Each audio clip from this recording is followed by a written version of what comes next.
আসসালামু আলাইকুম সুপ্রিয় দর্শক, চলে আসলাম নতুন একটি রেসিপি নিয়ে। আমার আজকের রেসিপিতে থাকছে কাঁচা আমের টক ঝাল মিষ্টি আচার। আশা করছি আমার রেসিপিটি আপনাদের কাছে ভালো লাগবে এবং কিছুটা হলেও উপকারে আসবে। চলুন তাহলে চলে যাই মূল রেসিপিতে যাওয়ার আগে একটা অনুরোধ করে যাচ্ছি, ভিডিওটি না টেনে সম্পূর্ণ ভিডিওটি দেখার জন্য। প্রথমে আমি 1.5 কেজি আম নিয়েছি। আমটাকে ধুয়ে মুছে পরিষ্কার করে তারপরে আমগুলো ছোট টুকরো করে কেটে নিয়েছি। একটা মশলা তৈরি করে নেব। প্যানটা গরম করে নিয়েছি। তারপরে 10-12টা শুকনো মরিচ দিয়ে 5 মিনিট লো আঁচে মরিচটাকে ভেজে নেব। তারপরে কিছু মশলা দিয়ে দেব। 2 টেবিল চামচ ধনিয়া, 2 টেবিল চামচ জিরার গুঁড়ো, 2 টেবিল চামচ জিরা এবং 2 টেবিল চামচ মৌরি, 1 টেবিল চামচ মেথি, 1 টেবিল চামচ রাঁধুনি ছোটো ধইনা দিয়ে দিলাম।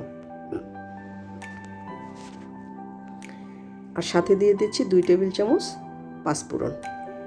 এখন সম্পূর্ণ মশলাগুলোকে আমি ভালো করে ভেজে নেব। অল্প আছে মুচমুচে করে ভেজে নিতে হবে। তারপরে এটা গুঁড়ো করে নিতে হবে। আমি একটু বেশি করে গুঁড়ো করে নিচ্ছি, পরবর্তীতে অন্যান্য আচারে দেওয়া যাবে।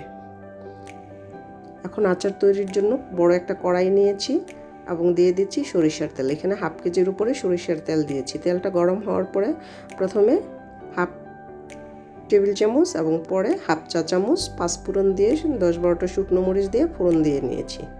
এখন দিয়ে দিলাম সরিষার তেল। চুলার জালটা মিডিয়াম করে দেওয়া ছিল।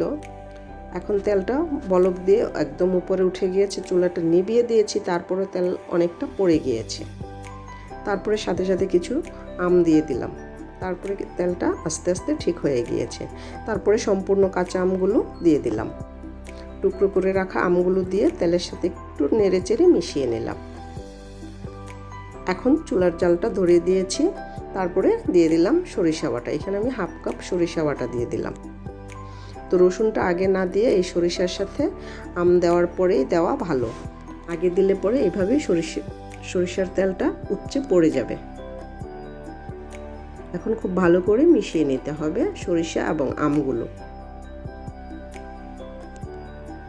স্বাদ মতো লবণ দিয়ে দিলাম। তারপর আবারও একটু নেড়েচেড়ে মিশিয়ে নেব। তারপরে আচারটা সুন্দর একটা রঙের জন্য 1/2 চা চামচ পরিমাণ হলুদের গুঁড়ো দিয়েছি। 1 চা চামচ ভরে লাল মরিচের গুঁড়ো দিয়েছি ঝালের জন্য। তারপরে আবারও খুব ভালো করে নেড়েচেড়ে মিশিয়ে নিতে হবে।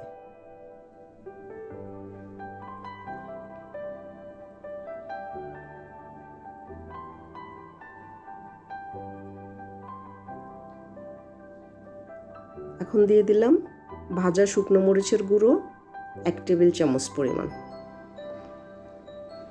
1 চা চামচ পরিমাণ বিট লবণ দিয়ে দিলাম। ঝাল এবং লবণ দুইটাই স্বাদ অনুযায়ী দিতে হবে। যে যে রকমের ঝাল খেতে পছন্দ করেন ওই পরিমাণে দিতে হবে।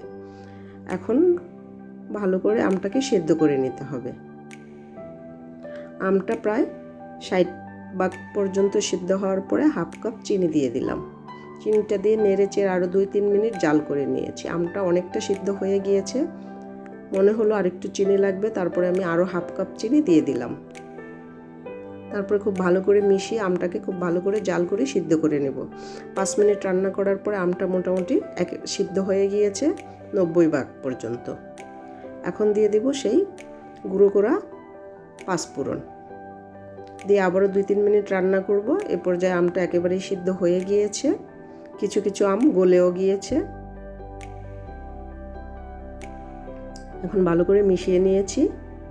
মনে হচ্ছে জালটা একটু কম। তারপরে কিছুটা ভাজা শুকনো মরিচের গুঁড়ো দিয়ে দিলাম। তারপরে মিশিয়ে নিয়ে এখন ভিনেগার দিয়ে দেব। আচারটা হয়ে গিয়েছে, আমার সিদ্ধ করতে হবে না, অনেকটা একেবারে সিদ্ধ হয়ে গিয়েছে। 1/2 কাপ ভিনেগার দিয়ে ভালো করে নেড়েচেড়ে একটা ভালো করে বলক দিয়ে চুলাটা বন্ধ করে দেব। নেড়েচেড়ে মিশিয়ে একটা ভালো করে বলক দিয়েছি। এখন চুলাটা বন্ধ করে দিয়েছি। এখন নেড়েচেড়ে আমটাকে ঠান্ডা করে নেব। একেবারে ঠান্ডা হওয়া পর্যন্ত অপেক্ষা করব। এখন আমি এই কড়াই থেকে আমটা একটা স্টিলের বাটিতে ঢেলে নেব। তা আমি একটা স্টিলের বাটিতে রেখে তারপরে আমটাকে একেবারে ঠান্ডা করে নিয়েছি।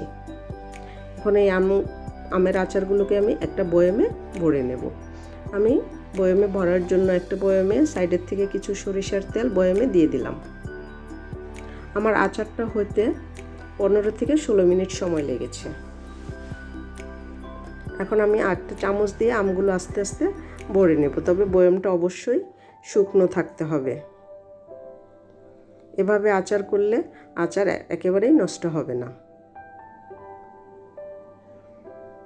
তুমি একে একে সবগুলো বয়ম ভরে নিয়েছি। তো আশা করছি আমার রেসিপি ভালো লেগেছে। রেসিপি ফলো করে আপনারা তৈরি করবেন। কার কেমন হয়েছে কমেন্টস করে জানাবেন।